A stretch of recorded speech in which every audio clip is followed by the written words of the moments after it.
সাত আসমান আর জমিনের মালিক আল্লাহ আল্লাহ। সাত আসমান আর জমিনের মালিক আল্লাহ আল্লাহ আল্লাহ আল্লাহ আল্লাহ আল্লাহ আল্লাহ। সাত আসমান আর জমিনের মালিক আল্লাহ আল্লাহ আল্লাহ আল্লাহ। সূর্যের ওই কিরণের মালিক আল্লাহ আল্লাহ আল্লাহ আল্লাহ। সাত আসমান আর জমিনের মালিক আল্লাহ আল্লাহ। সূর্যের ওই কিরণের মালিক আল্লাহ আল্লাহ। আকাশ ভরা ওই তারার মালিক আল্লাহ আল্লাহ। আকাশ ভরা ওই তারার মালিক আল্লাহ আল্লাহ। সৃষ্টির মাঝে তোমায় খুঁজে পাই আল্লাহ আল্লাহ আল্লাহ আল্লাহ আল্লাহ আল্লাহ। সাত আসমান আর জমিনের মালিক আল্লাহ আল্লাহ আল্লাহ আল্লাহ। জোছনা ভরা ওই নিশির মালিক আল্লাহ আল্লাহ।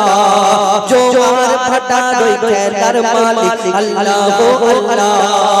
হায়াত মওতের মালিক আল্লাহ আল্লাহ। হায়াত মওতের মালিক আল্লাহ আল্লাহ।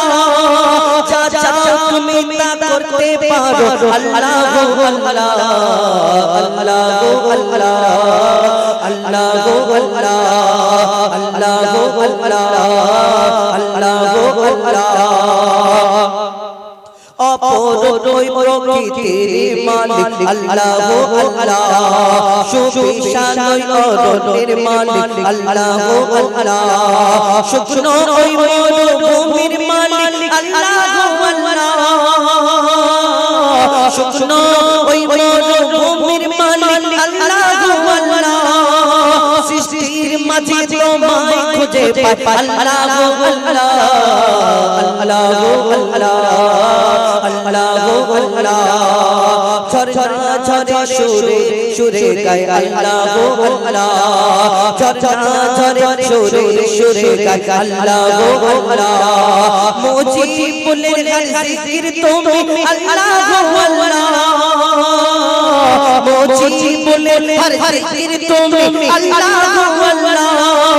মন গহিলে পাক জবান তুমি আল্লাহ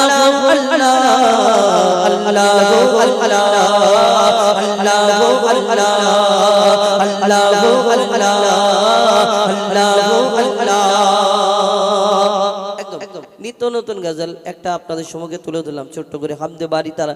এবার ফরমাইশ মোতাবেক একটি গজল পরিবেশন করে শোনাবো। তাদের বাচ্চা কাচ্চা হলো জোড়া জোড়া বাচ্চা। কেন তাদের বিয়ে হবে কাদের সঙ্গে? অন্য কেউ তো দুনিয়াতে নেই। ওই হাবিল কাবিল প্রশ্ন করে, বলো তোমরা আমাদের বাপ মা তোমাদের মা বাপকে? এই হাবিল কাবিল এবং তাদের জোড়া জোড়া বাচ্চা হলো সুমাইয়া আকলিমা। হাবিল কাবিল এবং বিয়ে সেই শুনেছেন হাবিল কাবিলের ঝামেলা এবং কবর দোয়া কাক কবর খোলা দেখিয়েছিলেন। তো এই ঘটনা হলো কোথা থেকে? জোড়া জোড়া মানে সেই সময় ভাই বোনের বিয়ে রীতি রেওয়াজ ছিল। একটা বোন সুন্দর ছিল, একটা বোন সে যাই হোক এটা আলাদা পার্ট। কিন্তু এই হাবিল কাবিল ছোট্ট বাচ্চা প্রশ্ন করে, বলো তোমরা আমাদের যেমন জন্ম দিয়েছো তোমরা আমাদের বাপ মা, কিন্তু তোমাদের বাপ মাকে কে তোমাদের জন্ম দিয়েছে? যখন এই প্রশ্ন করে কি উত্তর দেবে? কেন পিতা আদম আর মা হাওয়া তাদের তো কেউ জন্মই দেয়নি। কি উত্তর দেবে? তাদের বাপ মাকে, দাদা দাদি নানা নানি কোথায় জিজ্ঞেস করছে, প্রশ্ন করে। তো কি উত্তর দেবে? কবি ছন্দের মাধ্যমে সে সম্পর্কে অতি মূল্যবান কথাই লিখছে। দেখুন, হাবিল কাবিল প্রশ্ন করে হাওয়া আদমকে। হাবিল কাবিল প্রশ্ন করে হাওয়া আদমকে, তোমরা মোদের বাপ মা তোমাদের মা বাপকে। হাবিল কাবিল প্রশ্ন করে হাওয়া আদমকে, তোমরা মোদের বাপ মা তোমাদের মা বাপকে। বলো তোমাদের বলো কি তাদের নাম ছিল? বলো তোমাদের বলো কি তাদের নাম ছিল? মোদের দাদা দাদি নানা নানি আছে কোথায়? প্রশ্ন শুনে আদম হাওয়া বলো অবাক। হাবিল কাবিলকে তারা দিতে জবাব। দুজনে আল্লাহ বলে সিজদাতে যায় চলে। দুজনে আল্লাহ বলে সিজদাতে যায় চলে। বলবা কি জানতে চায় হাবিল কাবিল প্রশ্ন করে হাওয়া আদমকে তোমরা মোদের বাপ মা তোমাদের মা বাপকে কি উত্তর দেবে কেন তাদের বাপ মানে কি উত্তর দেয় কবি ছন্দের মাধ্যমে আরো কি লিখছে দেখুন ওই বলেছে আদম সুন্দর মানবজাতির মাঝে সৃষ্টি আমি প্রথম বাজিরার গানে খোদা আমাকে গড়ে আর গন্ধম পেলাম দুনিয়ায় এলাম জান্নাত ছেড়ে মোদের কেউ জন্ম দেয়নি মরা মায়েরই দুধ খাইনি মোদের কেউ জন্ম দেয়নি মরা মায়েরই দুধ খাইনি পাইনি মোরা মা বাপের ভালোবাসা মোদের নেই বাবা মোরা রাতিম বুঝো না বাবা কি মোদের জানা হলো না দুদনে এতিম মিসকিন নেই মোদের মা বাপের দুদনে এতিম মিসকিন নেই মোদের মা বাপের তাই মানব জাতির পিতা মাতা মোরা বুঝো না হাবিল কাবিল প্রশ্ন করে বাবা আদমকে তোমরা মোদের বাপ মা তোমাদের মা বাপকে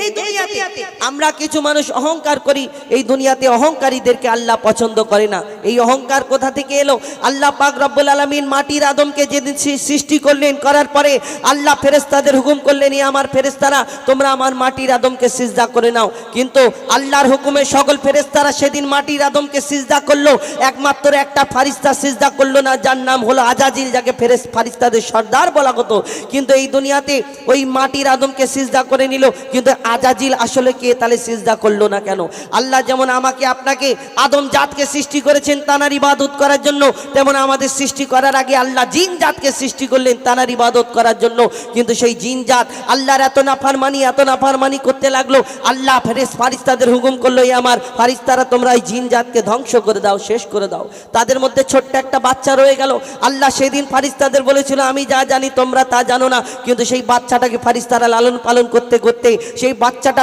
ইবাদত করতে করতে করতে করতে 6 লক্ষ বছর ধরে ইবাদত করলো করার পরে যার নাম হলো আজাজিল যাকে ফারিস্তাদের সর্দার বলা হতো কিন্তু তার মনেতে একটু অহংকার রয়ে গেল আমি আগুনের সৃষ্টি আমি জিন জাত আর আমি এই মাটির পুতুলকে মাটির আদমকে সিজদা করবে এটা কেমন হয় কবি ছন্দের মাধ্যমে সেই সম্পর্কে আরো কি লিখছে দেখুন নিয়ে কাদা মাটি ধুল খোদা গড়লো পুতুল নিয়ে কাদা মাটি ধুল খোদা গড়লো পুতুল সে পুতুল নীল নূরে মোহাম্মদ রাসূল পুতুল নড়ে চড়ে আবার সিজদা করে সরকায়নাতের কে খোদা দিল লেজারে জিবরিল আমাকে ধরে আজাজিল যুদ্ধ করে জিবরিল আমাকে ধরে আজাজিল যুদ্ধ করে আমাকে বলে গেল খোদা আদমের মায়ায় আমি জিন জাত তো ফেরেশতাদের সর্দার সব থেকে বেশি জ্ঞানী